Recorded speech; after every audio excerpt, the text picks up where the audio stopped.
সে স্পষ্টভাবে আমি প্রচার করেছি, কোনো কমতি রাখি নাই, সম্পূর্ণ প্রচার করেছি। এটি ইসলাম ধর্ম বলছে।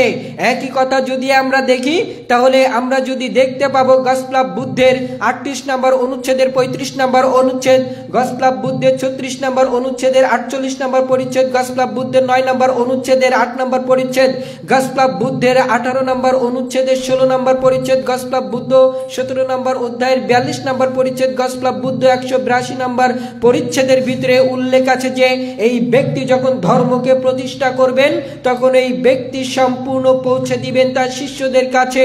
এই পৃথিবীতে তিনি সম্পূর্ণ ধর্মকে প্রতিষ্ঠা করবেন, তিনি কখনো কমতি রাখবেন না, কোনো ফাঁকা রেখে যাবেন না।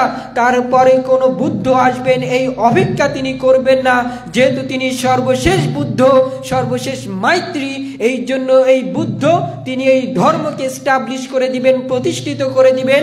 তিনি কখনোই কোনো কিছু কমতি বা ফাঁকা রাখবেন না। এটা বৌদ্ধ ধর্মের ধর্মগ্রন্থের দাবি, ধর্মগ্রন্থে এই মেসেজ দিচ্ছে।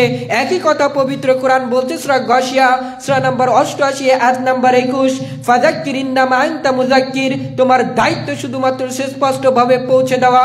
রাসূল সাল্লাল্লাহু আলাইহি সাল্লাম সুস্পষ্টভাবে পৌঁছে দিয়েছে। একই কথা পবিত্র কোরআনে বলা হয়েছে সূরা ইয়াসিন সূরা নম্বর 36 আয়াত নম্বর 17, ওমা আলাইনা ইল্লাল বালাগ, সুস্পষ্টভাবে এই দিনকে পৌঁছে দেওয়া, প্রতিষ্ঠা করা। এটা শুধুমাত্র মুহাম্মদ সাল্লাল্লাহু আলাইহি সাল্লামই করেছেন, সুস্পষ্টভাবে পৌঁছে দিয়েছেন।